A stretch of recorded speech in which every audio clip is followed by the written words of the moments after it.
Hola, ¿cómo están? Felices, ¿verdad? Por lo menos lo digo por los Rayados. No quería quedarme con eso en el corazón. ¿Verdad? A todos los Tigres lo único que hice fue saludarlos así.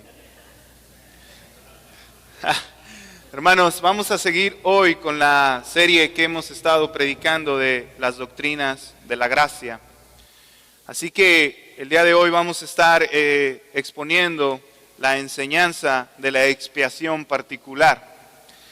Así que déjenme orar para predicar esta enseñanza y que Dios pueda obrar en nuestros corazones y que la podamos abrazar con todo nuestro corazón, porque es una doctrina bíblica. Así que permítanme orar. Señor, te damos gracias por tu palabra. Gracias porque en ella encontramos no solo la salvación de nuestra alma, en ella encontramos la plenitud, la paz y el refugio que nuestro corazón no puede encontrar en este mundo caído, ni en nada de lo que existe, Señor. Padre, te damos gracias porque nos has dado a Cristo y en Él encontramos todo lo que nuestro corazón necesita. Padre, yo te pido, Espíritu Santo, yo te ruego que obres en el corazón de todos los que estamos aquí. Y que no sea una predicación más a la que nos exponemos. Que podamos con entendimiento entender que tu palabra tiene el poder para cambiar y transformar nuestros corazones. Dame sabiduría, mira mi debilidad y que al final del día podamos salir de aquí todos como tu iglesia amando más a Cristo. Te lo pedimos en nuestro Señor Jesucristo. Amén. Amén. Hay una ilustración que me parece muy puntual para introducir la doctrina de la expiación particular. Se dice que en una ciudad donde la opulencia y la pobreza cohabitaban en un mismo espacio, vivía un hombre adinerado llamado Sebastián. Su mansión, adornada con arte y lujo, contrastaba con las calles llenas de baches. Y no era Guadalupe, sino era otra ciudad. Y casas deterioradas donde la gente luchaba por sobrevivir. Un día, mientras paseaba por el mercado, Sebastián vio a un anciano de aspecto frágil vendiendo flores marchitas. Su rostro reflejaba el cansancio de los años de trabajo duro. Sin pensarlo, Sebastián se acercó y le entregó un billete de gran valor, pidiéndole que se quedara con las flores y usara el dinero para comprar algo de comida. Alguien que había estado observando toda la escena se acercó a Sebastián y con un tono de incredulidad le preguntó: ¿por qué le diste ese dinero a ese pobre? Sebastián lo miró fijamente y con una sonrisa tranquila le respondió: porque quiero y porque puedo. El hombre frunció su ceño y enojado le contestó a Sebastián: pero ¿no crees que deberías usar tu fortuna para ayudar a los que están más cerca de ti, a los que podrían hacer un poco más con ese dinero? Sebastián encogió los hombros y respondió: quizás, pero la verdadera riqueza no solo está en acumular, sino en compartir. Este anciano, aunque no tenga mucho, tiene dignidad. Y si puedo hacer que su día sea un poco más fácil, ¿por qué no lo haría? Hermanos, y esta historia es algo similar a lo que Dios hizo con nosotros. ¿Por qué? Porque Él que es rico, abundantemente, infinitamente en gracia, en misericordia y en amor, creó un plan para salvar a los pobres de espíritu. El plan consistía en que el Hijo se sacrificara para pagar por el pecado de todos aquellos que el Padre había predestinado desde antes de la fundación del mundo. En otras palabras, el plan del Padre era que el Hijo muriera por su pueblo escogido para reconciliarse Él mismo con los pecadores. El hombre rico le dio un billete de mucho valor para bendecir al pobre. Dios nos dio lo más valioso que tenía para ayudar a los pecadores.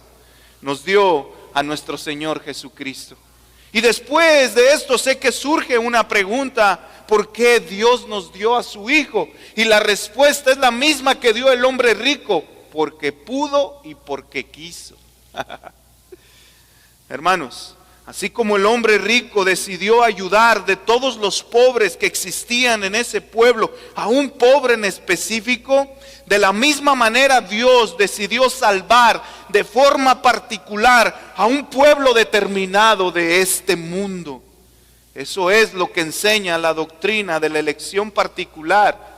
Y sé que después de decir todo esto puede surgir otra pregunta. A ver, espérame, ¿entonces Cristo no murió por todo el mundo?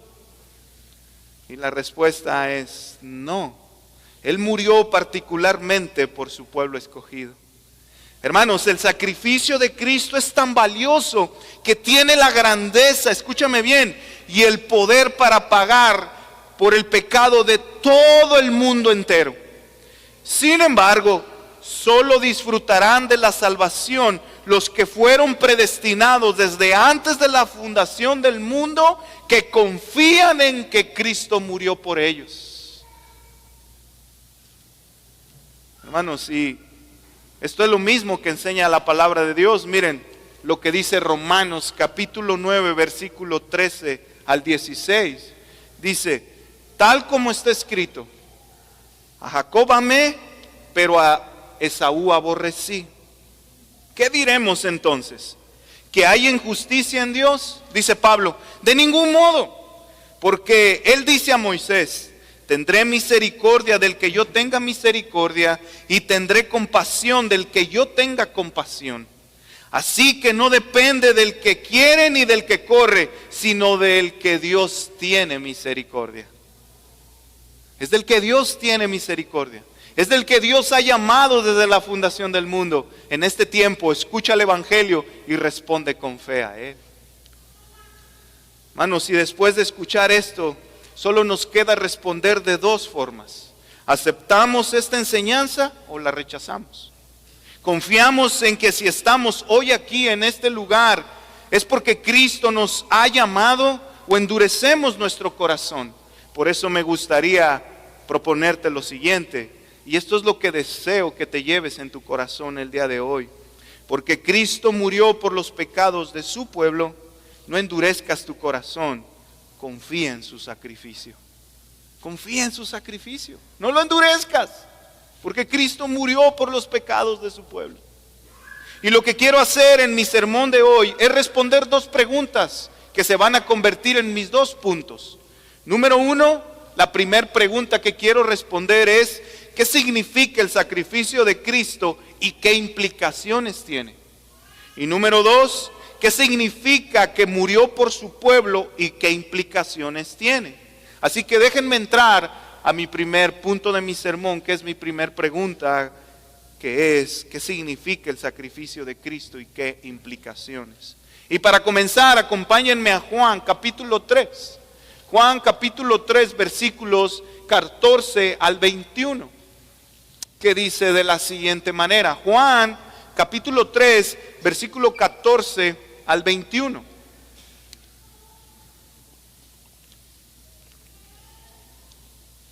Está enseñando Jesús y dice lo siguiente: y como Moisés levantó la serpiente en el desierto, así es necesario que sea levantado el Hijo del Hombre, para que todo aquel que cree tenga vida eterna. Porque de tal manera amó Dios al mundo, que dio a su Hijo unigénito, para que todo aquel que cree en Él no se pierda, sino que tenga vida eterna. Porque Dios no envió a su Hijo al mundo para juzgar al mundo, sino para que el mundo sea salvo por Él.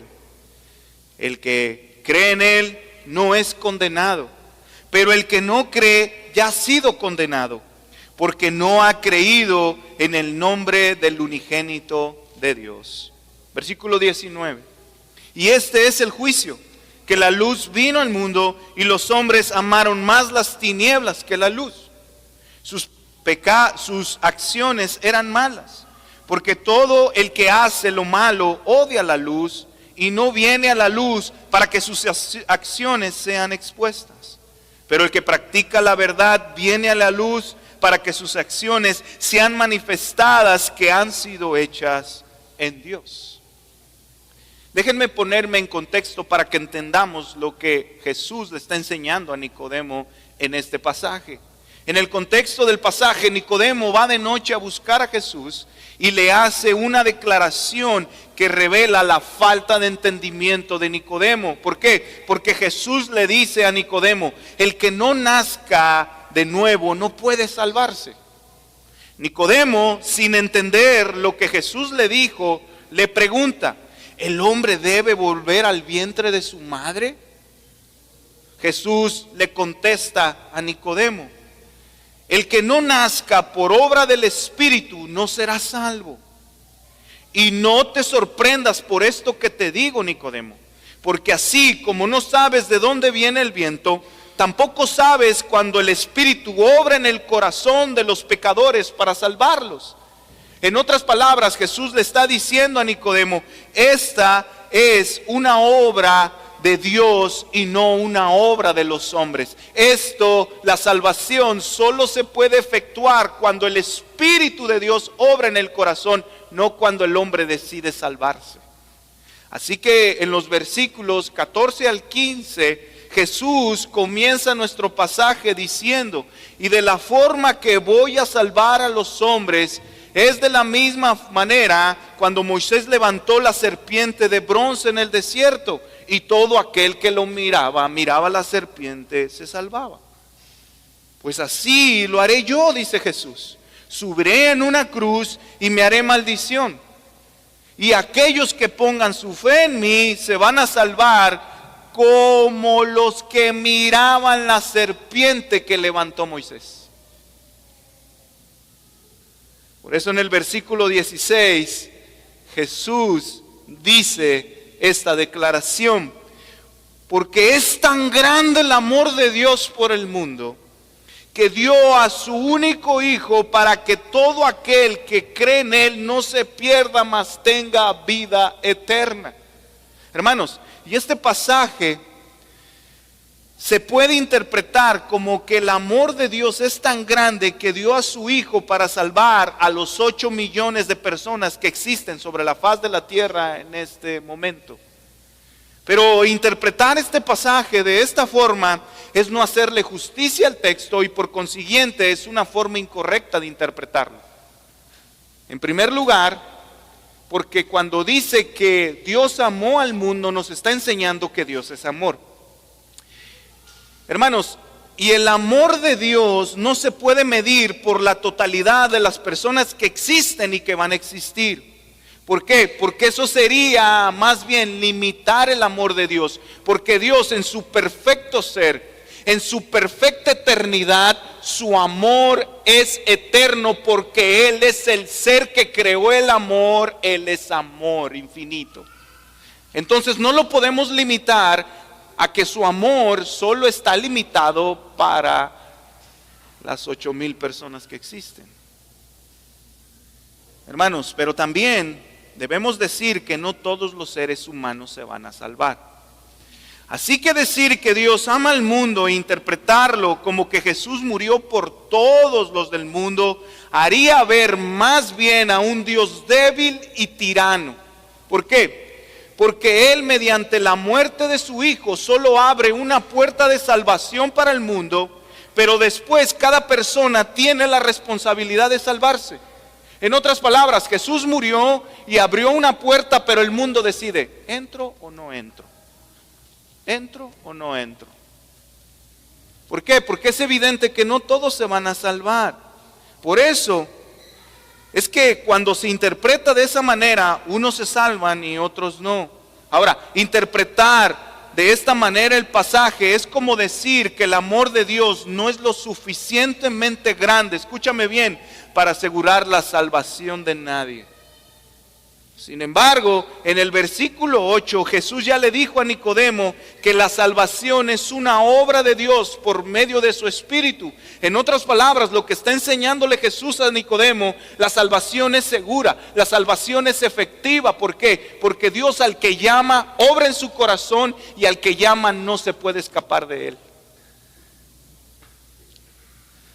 Pero esto también es lo que enseña y respalda Juan en el capítulo 1, versículo 12 y 13, cuando dice: mas a cuanto lo recibieron, a los que creen en su nombre, les dio el derecho de ser hijos de Dios. Estos no nacen de sangre, estos no nacen por herencia de sus padres, no se salvan por la herencia, ni por deseos naturales, ni por voluntad humana, o sea, ni por sus obras, sino que nacen ¿qué? De Dios. Es una obra que Dios hace. En otras palabras, nadie puede salvarse a sí mismo porque somos tan malos que siempre rechazaríamos a Dios. ¿Por qué? Porque somos perversos, nacemos siendo perversos, lo que predicó el pastor Sergio en su primera doctrina. Necesitamos, aquellos que responden a la salvación, es que fueron predestinados desde antes de la fundación del mundo, lo que nos enseñó el pastor Armando. Entonces, por eso Dios manda a su Hijo y efectúa la salvación de manera segura. Expiación particular. Hermanos, el hombre no se puede salvar a menos que Dios intervenga en su corazón. Él solo no puede responder. Segundo, no se puede interpretar este pasaje porque cuando Juan usa la palabra mundo en su evangelio, normalmente usa esta palabra para referirse a un mundo caído y malvado. A un mundo caído y malvado. Por ejemplo, miren lo que dice Juan, capítulo 15, versículo 18. Es el ejemplo. Dice: si el mundo los aborrece, tengan presente que antes que a ustedes me aborreció a mí. Está hablando de un mundo que aborrece a los que Jesús ha salvado. Está hablando de un mundo caído, malvado, perverso, que aborrece a Dios con todo su corazón. Entonces, así que la palabra mundo que viene en nuestro texto es de un mundo caído y malvado que rechaza a Cristo, a Dios con toda su alma. Por eso Juan dice: de tal manera amó Dios al mundo, que aún siendo malo, que aún siendo perverso, que aún siendo sus enemigos, Dios dio lo más valioso, dio a su Hijo Jesucristo a morir por ellos. Gloria a Dios por eso. ¿Ven el punto? Pero la tercera cosa por la que no podemos interpretar así la palabra mundo es porque la muestra más grande del amor de Dios, la evidencia más grande de que Dios ama al mundo, fue enviar a su Hijo inocente, fiel, santo, justo, a morir por cientos y miles y millones de gente que es malvada y perversa, que no desea nada con Él. De tal manera amó Dios al mundo. Wow. Hermanos, la muestra más grande del amor de Dios por el mundo es que nos dio a su Hijo. El sacrificio del Hijo es suficiente para salvar a los que creen en su obra expiatoria. Sin embargo, los que no crean recibirán juicio por haberlo rechazado. Y es lo mismo que dice el pasaje al final, en el verso 16. La luz vino al mundo. ¿Y qué hizo el mundo? El mundo la rechazó. Les voy a pedir a las mamás de allá atrás si pueden mantener en silencio a sus hijos, por favor, se los pido. Y esto es lo mismo que dice un comentarista. Miren lo que dice un comentarista. Todas las religiones tienen algún concepto de expiación, un medio por el cual se efectúan reparaciones. Se expía el pecado, se satisface a la deidad y se logra la reconciliación entre ésta y el pecador. La enseñanza distintiva del cristianismo bíblico es que Dios mismo ha hecho una expiación completa por los pecadores y la efectuó por medio del sacrificio sustitutivo de su Hijo en la cruz. Así que los pecadores no contribuyen en nada a su salvación, porque es una obra enteramente de Dios. Wow. Hace unos días atrás le estaba enseñando a mis hijas, basado en Marcos, cómo Dios nos dio a Cristo a morir en nuestro lugar. Así que les estaba enseñando la escena de la crucifixión de Cristo. Y Isabela me hace una muy buena pregunta y me dice, ¿cómo es eso que Dios nos dio a su Hijo, papá? ¿Cómo? Y le dije, bueno, hija, te voy a dar un ejemplo. Imagina que yo te tomo. ¿Tú crees que te amo, hija? Me dice, sí. Imagina que yo te tomo y te entrego a morir por un hombre que roba y mata. Bueno, hija, eso fue lo que hizo Dios por nosotros. Porque Dios es tan bueno, es tan santo, que dio a su Hijo a morir por pecadores como tú y como yo. Estábamos a punto de dormir, hermanos. Estaba acostada y se levantó Isabela como el Undertaker. ¡Fum! Y me dice, ¡wow! ¡Wow, papá! Me dice, ¿es en serio que Dios hizo esto por nosotros? Y le digo, sí, hija, eso fue lo que hizo Dios por nosotros. Y me dice, papá, esto es un grande amor. Esto es increíble, papá. Hermanos, así deberíamos de sorprendernos todos los días, tú y yo, de lo que Dios hizo por nosotros. Darnos a su Hijo Jesucristo para demostrarnos cuánto nos ama, cuánto nos ama. Así deberíamos de levantarnos y decir, ¡wow! ¿Cómo diste a Jesús por mí, que soy tan malo, Señor, que te rechazo, que amo más el Facebook, que amo más mi trabajo, que amo más a mis hijos, que amo más este mundo, las ganancias, los beneficios que obtengo de él, Señor? ¿Cómo es que tú me amas tanto? Aún me alcanzaste en mi peor estado. Me alcanzaste cuando más te odiaba, cuando más me estaba alejado de ti. Y aún así diste a tu Hijo para mí. Pero wow, qué plan, porque lo diste para morir por mí desde antes de la fundación del mundo, Señor. Wow. Sin embargo, normalmente nos olvidamos de eso. Hermanos, el sacrificio de Cristo por nosotros es tan hermoso que trae beneficios y bendiciones eternas para su propio pueblo. Por ejemplo, una de las bendiciones es que el sacrificio de Cristo paga la deuda de nuestro pecado. Paga la deuda de nuestro pecado. Alguien debía pagar por el pecado de la humanidad. Hermanos, el sacrificio de Cristo paga la deuda delante del Padre de todos aquellos que el Señor ha escogido. Esto significa que todos los que creemos en que Cristo murió en nuestro lugar, ya no tenemos deuda con Dios, porque Cristo la pagó con su cuerpo y sangre. Y déjame enseñarte algo, hermanos, creer en Cristo no salva.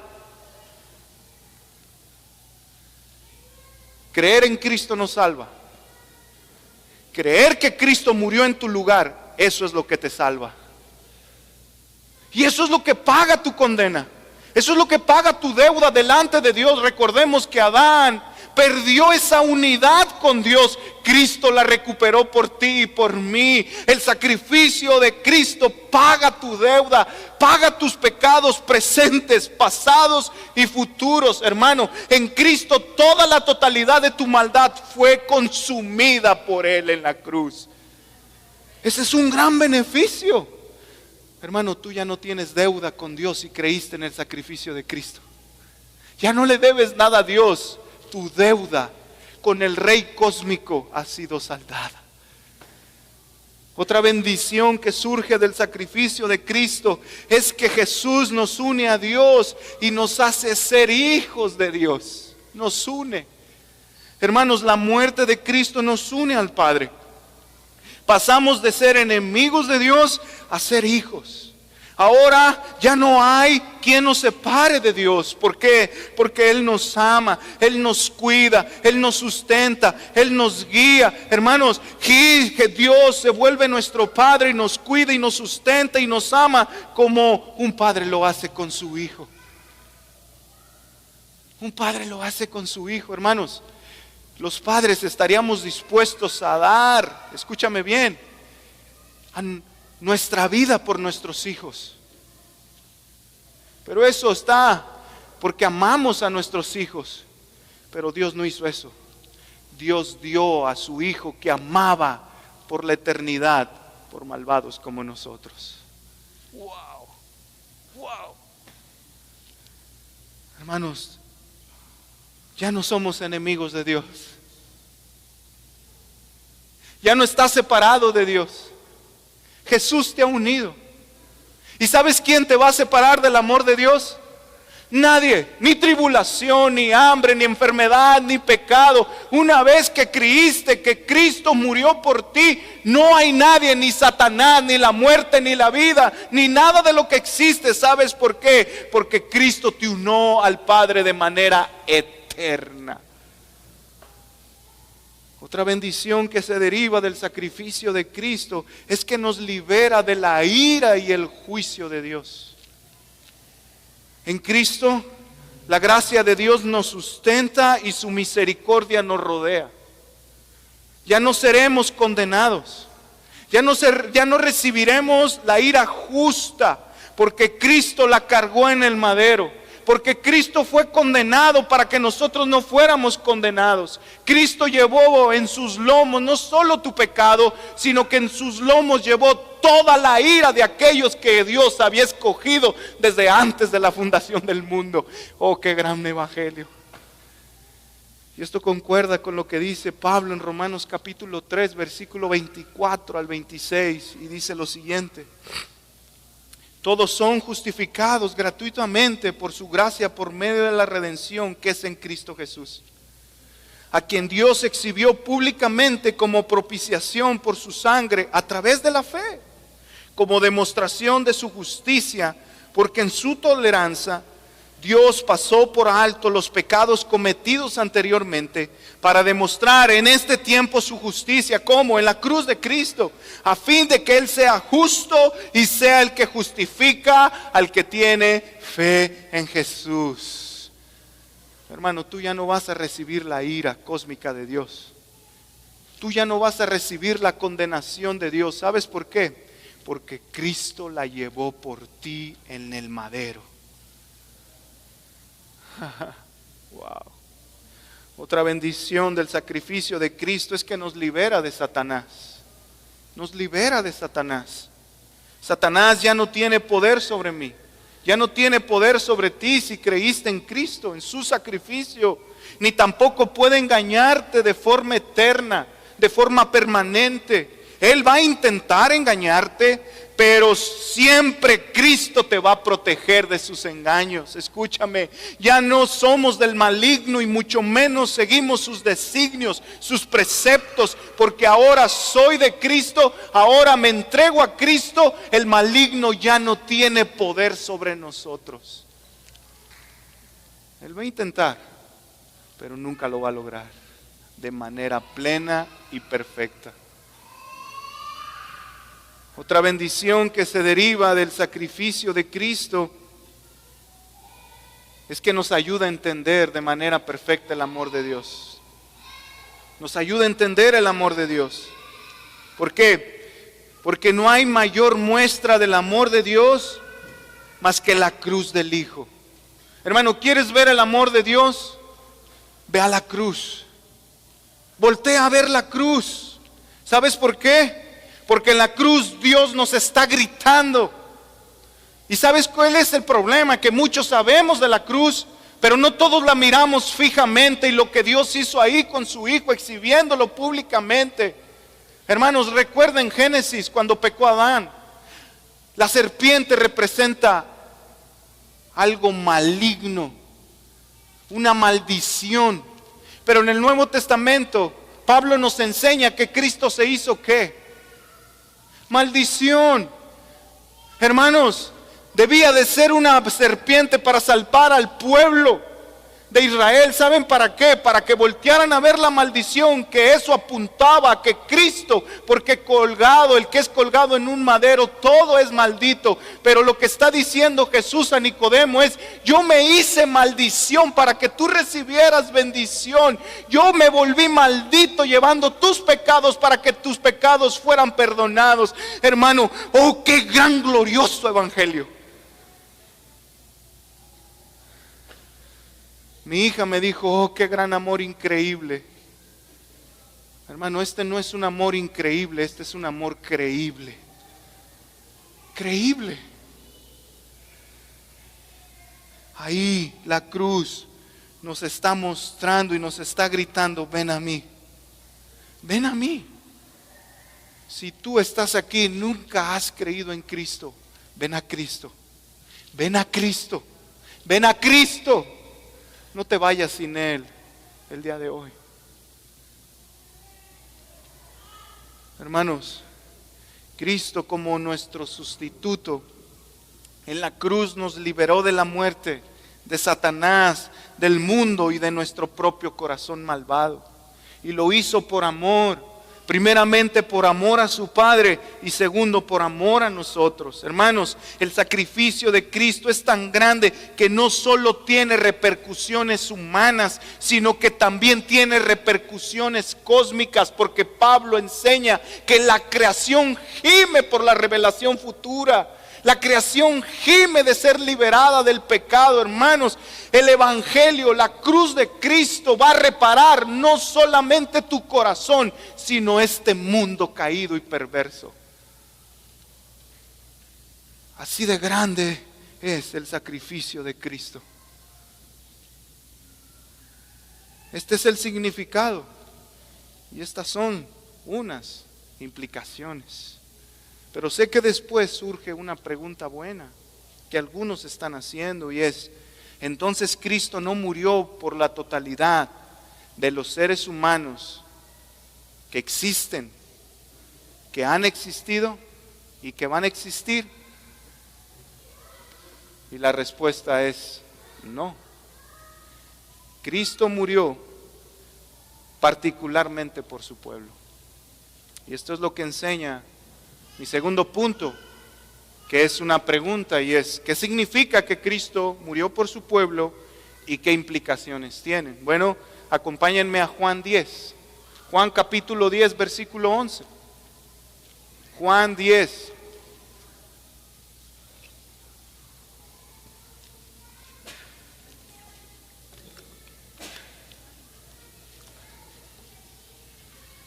Juan 10, 11 dice lo siguiente. Es Jesús: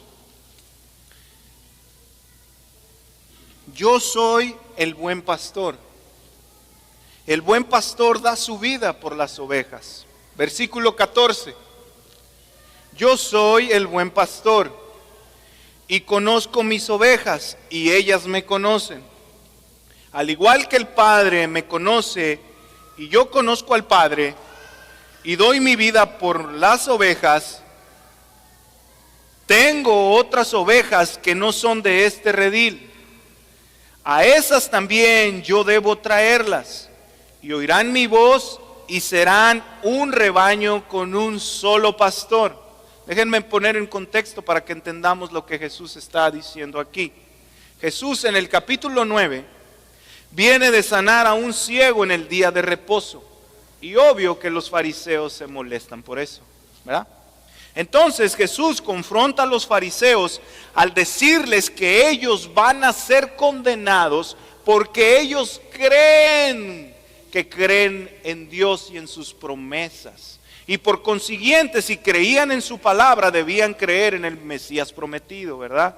Entonces Jesús les dice: no, miren, ustedes van a ser condenados precisamente por eso, porque no creen en mí, porque no creen en el Mesías, pero van a ser condenados porque piensan que creen. Ustedes en realidad están más ciegos que este ciego que tenía 30 y tantos años de ciego. ¿Por qué? Porque lo peor es que ustedes están ciegos espiritualmente, aunque dicen ver. Así que en el capítulo 10, Jesús enseña que solo los que el Padre ha escogido son los que oyen su palabra y creen. Jesús a estos, que son sus ovejas, les revelará su palabra y ellos van a creer en su evangelio, pero también por estos son por los que Jesús va a morir, va a dar su vida. Y esto concuerda con lo que enseña en el capítulo 17. Vayamos al capítulo 17, versículo 1 y 2. Voy a estar citando algunos pasajes. Versículo 1 y 2 dice: estas cosas habló Jesús, y alzando los ojos, dijo: Padre, la hora ha llegado, glorifica a tu Hijo, para que el Hijo te glorifique a ti. En otras palabras, Jesús está diciendo: ya voy a partir, ya es hora de morir, ya es hora de subir a la cruz. Pero en el verso 2 dice: por cuanto le diste autoridad sobre todo ser humano, para que Él dé vida eterna a todos los que le has dado. Verso 6: he manifestado tu nombre a los hombres del mundo que me diste. Eran tuyos y me los diste, y han guardado tu palabra. O sea, del mundo, de todos los seres que hay en el mundo, me diste algunos. A estos les he revelado tu palabra, y ellos han creído en tu palabra, han creído que tú me enviaste. Versículo 9: yo ruego por ellos, está diciendo por sus discípulos, no ruego por el mundo. Párame ahí. ¿Cómo? Jesús está diciendo: yo ruego por estos, no por todos los que están en el mundo. Pero luego sigue diciendo Jesús: sino por los que, por los que me has dado, porque son tuyos. Jesús está orando por sus discípulos y por los que Dios le ha dado del mundo, ¿verdad? Versículo 20: pero no ruego solo por estos, sino también por los que han de creer en mí por la palabra de ellos. En otras palabras, Jesús está diciendo: no solo ruego por los que me has dado ahora en el mundo, ahora mismo donde estamos, geográficamente, Señor, en esta historia de la humanidad. No solo estoy rogando por estos discípulos que están conmigo que me has dado, sino que también ruego por aquellos que van a creer por la predicación de ellos. O sea, por nosotros. Jesús está rogando en este pasaje por todos los que van a creer de aquí a partir de que yo venga por segunda vez. Miren, pero vayamos más adelante. Versículo 24 y 26. Dice: Padre,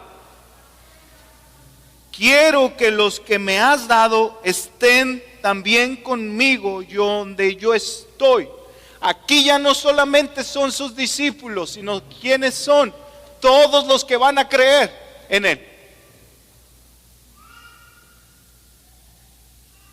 Para que vean mi gloria, la gloria que me has dado, porque me has amado desde antes de la fundación del mundo. Oh Padre justo, aunque el mundo no te ha conocido, yo te he conocido.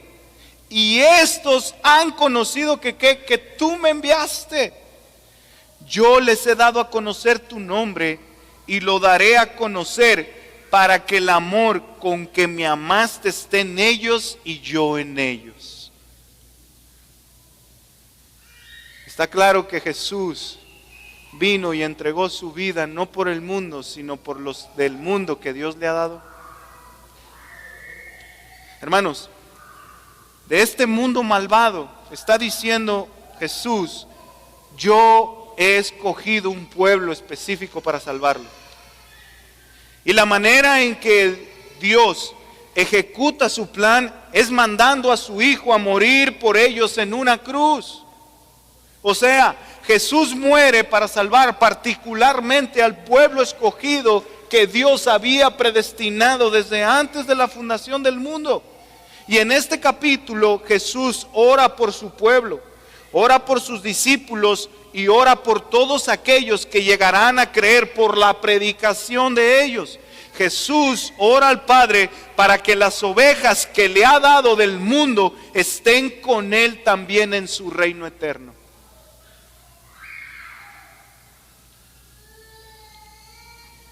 Y a veces cuando enseñamos de la expiación particular y de la elección, surgen dos comentarios que son completamente erróneos, pero que hay personas que he escuchado que lo dicen. Y una frase que muy común se dice es: no, hombre, ¿cómo crees que Dios me va a escoger a mí si ves que soy tan malo? Pero también surge otro comentario que hemos escuchado muchos de nosotros y es: bueno, yo no soy tan malo, yo sí me voy a salvar, Dios sí me va a escoger. Hermanos, y ambas declaraciones son incorrectas. ¿Por qué? Déjenme darles por qué son incorrectas a través de una ilustración. Muchos de nosotros jugamos fútbol en el barrio, ¿sí o no? Y hacíamos nuestros equipos, poníamos nuestras porterías de piedra. Ahora los niños ya no van si no es un parque, nosotros en la calle, ¿sí o no? Jugábamos en la calle con 2 porterías de piedra, pero cuando iba a empezar el juego escogíamos a 2 capitanes, ¿sí o no? Y el capitán se encargaba de elegir a uno y el otro capitán a otros. Pero normalmente los que elegían primero eran ¿qué? A los más buenos para jugar fútbol, y a los malitos los dejaban al último. Y de hecho a esos malitos los acababan poniendo de portero. Y no me malinterprete, Armando no es que sea malo, él es portero por sí mismo, ¿ok? Pero esta ilustración, cuando jugábamos retas en el barrio, ilustra perfectamente, valga la redundancia, lo equivocado que muchas veces estamos nosotros. ¿Por qué? Porque al decir estas declaraciones, tanto el que dice yo no soy tan malo como yo soy muy malo, por eso Dios no me va a escoger, estamos poniendo a Dios y encapsulándolo como para que Él elija a los más buenos y a los más hermosos. Pero no es así, hermano. Dios obró voluntariamente desde antes de la fundación del mundo para escoger a un pueblo determinado, independientemente de dónde nació, de dónde creció, si habla inglés, si habla español. Dios no se fijó en lo que nosotros podíamos darle para escogernos. ¿Saben por qué? Porque ninguno de nosotros podía darle nada. Todos somos perdidos. Romanos capítulo 1, capítulo 2, todos se han perdido, todos son perversos, hermanos. Si tú y yo hemos respondido al Evangelio, fue porque Él puso la fe para responder en este tiempo, desde antes de la fundación del mundo. Y eso es glorioso, hermanos. ¿Saben por qué? Porque el Hijo ahora efectúa su sacrificio dentro de un pueblo malvado, dentro de un mundo que lo odia, que está asediándolo, que lo rechaza. Él escoge a un pueblo determinado para obrar en su corazón y que ellos se humillen ante su Salvador bendito. Así que no depende si eres muy bueno, si eres muy malo. Cristo obra en el corazón sin importar quién eres. No importa eso. Hermanos, ser parte del pueblo de Dios es una bendición, porque estos van a estar en la vida eterna. Y quiero darte algunas cosas que son de bendición para el pueblo específico de Dios. Una de ellas es que el pueblo de Dios escucha y obedece la voz de su pastor. Escucha y obedece la voz de su pastor. Todos aquellos por los que Jesús murió escuchan el Evangelio y serán rescatados de las tinieblas. Los que son parte del pueblo de Cristo, les serán abiertos los ojos del entendimiento y reconocerán que Jesús es el Mesías. Estos escuchan la voz de su pastor y se van a dejar guiar por él. Otra bendición es que el Espíritu Santo mora en el pueblo de Dios. Mora en ellos. Hermanos, ¿sabes por qué amas a Cristo? ¿Cuántos aman a Cristo? Levanten la mano. Los que no la levantaron, Dios los está viendo, Hermano, ¿sabes por qué amas a Cristo? Porque el Espíritu Santo obró en tu corazón. ¿Sabes por qué entiendes la palabra de Dios? Porque el Espíritu Santo es quien te la revela. ¿Sabes por qué no renuncias a tu fe? Porque el Espíritu Santo es quien obra en ti y te hace permanecer. ¿Sabes por qué te arrepientes de tus pecados? Es porque el Espíritu Santo derrarguye tu corazón y te lleva al arrepentimiento. Hermano, ¿sabes por qué tienes una convicción de salvación y de vida eterna? Es porque el Espíritu Santo obra en ti y te dice, tú eres hijo de Dios y tú estarás con Él para siempre en su reino. No es por tus fuerzas, no es por la teología que tú sabes, sino es por la obra del Espíritu Santo. Otra bendición del pueblo escogido de Dios es que hará las obras de Cristo. Hará las obras de Cristo. Juan Calvino decía, todo lo que ves bueno en mí, no es que yo sea bueno, es que Dios ha obrado en mi corazón, por eso obro bien. Hermanos, los hijos de Dios predican fielmente de su Salvador para que otros lo conozcan. El pueblo de Dios buscará la santidad y luchará contra el pecado. Dios ha escogido a un pueblo apartado del mal y que abunda en buenas obras. Estas obras no son para buscar la salvación porque ellos entienden que ya la obtuvieron, sino que es para mostrarle al mundo la grandeza y la santidad de Dios. Sin embargo, esto también debe de llevarnos a examinar. ¿Por qué? Porque si decimos ser parte del pueblo escogido y vivimos una vida entregada al pecado, en realidad lo único que estamos haciendo es engañándonos. Una vida mundana y deseosa del mal es la evidencia de que esta persona no es parte del pueblo de Dios. Sus obras lo demuestran.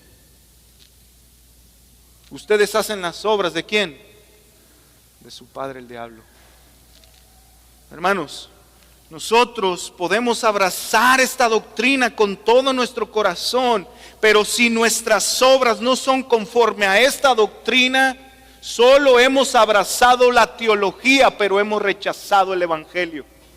Hermanos, saber y abrazar el que tú creas que eres muy calvinista, pero no vives conforme a esas doctrinas, déjame decirte algo, solo nos estamos engañando. Hemos abrazado la doctrina, hemos avanzado la teología, pero hemos rechazado a Cristo. Y sabes algo, Juan Calvino no murió por nadie de nosotros. La teología no salva, quien salva es Cristo crucificado, es el evangelio. No confundamos esas dos cosas, porque en serio, a veces sabemos mucha teología, pero no practicamos nada del evangelio. Tengamos cuidado. Otra cosa de bendición para el pueblo escogido es que tiene una herencia eterna. Tiene una herencia eterna. Todos los que son parte del pueblo de Dios estarán con Él en su reino eterno. Y esto es lo que enseña Primera de Pedro capítulo 1, versículo 3 y 4. Bendito sea el Dios y Padre de nuestro Señor Jesucristo, quien según su gran misericordia nos ha hecho nacer de nuevo a una esperanza viva mediante la resurrección de Cristo entre los muertos, para obtener una herencia que incorruptible, inmaculada y que no se marchita, reservada en los cielos para ustedes. Hermanos, el pueblo de Dios será resucitado. El pueblo de Dios recibirá un cuerpo glorificado que ya no tiene la capacidad de pecar. Hermanos, el pueblo de Dios, al pueblo de Dios lo aguarda Jesucristo en su reino. En este reino no habrá llanto, no habrá pecado, no habrá sufrimiento, ya no habrá maldad. Hermanos, esta herencia es segura para el pueblo de Dios. ¿Por qué? Porque nunca dejará de ser, es inagotable, no tiene fin y permanecerá para siempre. Sin embargo, también debemos decir que los que no son parte del pueblo de Dios recibirán una herencia. Pero esta herencia será la condenación eterna. Por haber rechazado al Hijo de Dios. Por haber rechazado al Mesías. El pueblo de Dios es la novia de Cristo. Y es su novia porque Cristo la compró mediante su sangre, mediante su sacrificio. Estos no solo vivirán en su reino eterno, sino que serán parte de las bodas del Cordero. En estas bodas del Cordero, ¿sabes qué es lo que hace Jesús? Y hará Jesús, sellará la victoria de Cristo sobre sus enemigos y confirma la unión por la eternidad de su pueblo escogido. Hermanos, y esto va a suceder de forma plena y visible. En ese reino, lo más hermoso no serán las bendiciones que vamos a alcanzar ahí. Lo más hermoso no será la escasez del pecado, que ya no nos vamos a enfermar, que ya no vamos a morir, que ya no va a haber pecado, maldad, secuestros, narcotráfico. No, hermanos, eso no es lo más hermoso. Lo más hermoso es que vamos a ver cara a cara a nuestro Señor Jesucristo, levantando la copa, bebiendo la copa con nosotros, como su pueblo reunido de todas las generaciones que fueron predestinados desde la fundación del mundo para la salvación. Ahí estaremos todos celebrando en las bodas del Cordero, reunidos con nuestro Salvador hermoso, diciendo: aleluya y gloria a Dios, aquel que es digno de abrir el rollo. Hermano, esto es lo que le aguarda al pueblo de Dios. En este lugar, el pueblo experimentará paz y plenitud eterna. ¿Cuántos sintieron felicidad de que ganó Rayados ayer? 4-2. Hermanos, eso no se compara. Esa felicidad y esa plenitud no se compara. Jamás a la plenitud que vamos a experimentar en ver cara a cara a nuestro Salvador hermoso. Porque Cristo murió por los pecados de su pueblo. No endurezcas tu corazón, confía en su sacrificio. Y quiero terminar con 2 ilustraciones, una completa y una incompleta.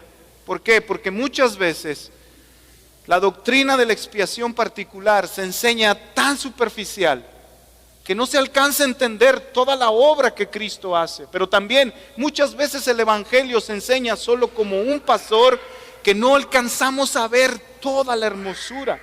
Y creo que esta ilustración nos enseña perfectamente lo que esto sucede.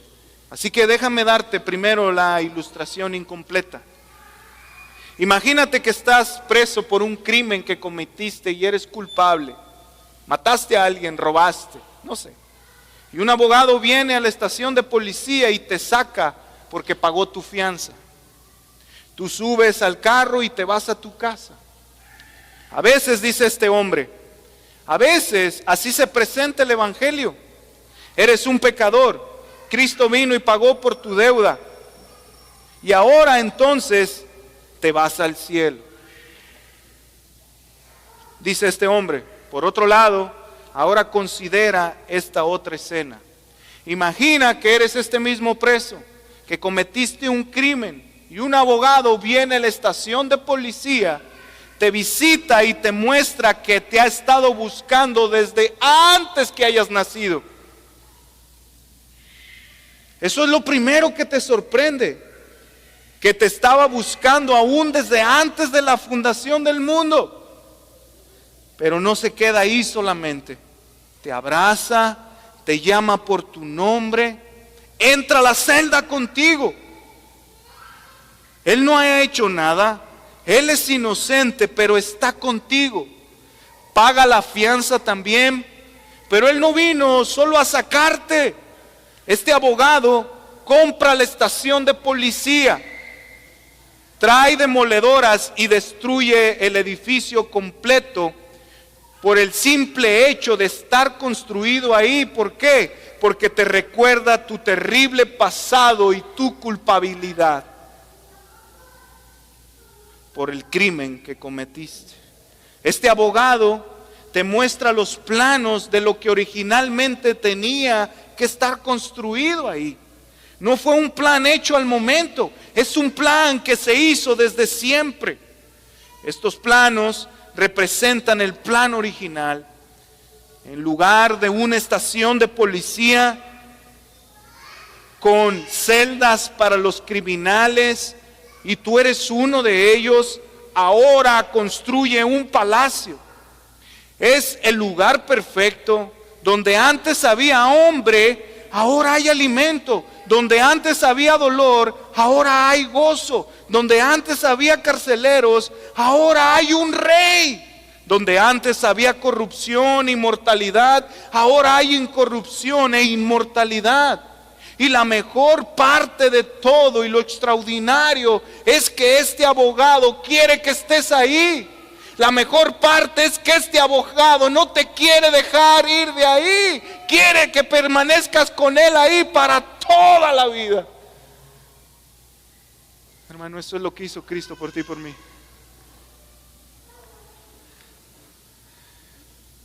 Él no solamente pagó tu fianza, Él te sacó de la cárcel, Él te acompañó en la cárcel, Él te redimió en tu peor estado, Él te acompaña por el transcurso de tu vida en este peregrinaje. Él está contigo, Él te rodea, Él te cuida, Él te sustenta, Él no te abandona. Pero cuando mueres, Él te resucita para que estés con Él de manera plena. Pero escúchame, no es que tú quieras estar con Él, es que Él quiere que estés ahí con Él. Hermanos, porque Cristo murió por los pecados del pueblo, no endurezcas tu corazón, confía en su sacrificio. Vamos a orar. Señor, gracias por tu palabra. Gracias por hablarnos. Gracias por esta bendita obra. Señor, si alguien de los que estamos aquí nunca ha confiado en Cristo, nunca ha creído en Cristo, Señor, por favor, obra para la salvación, obra para que podamos glorificarte, para que podamos amarte, Señor, obra en estos corazones, Señor.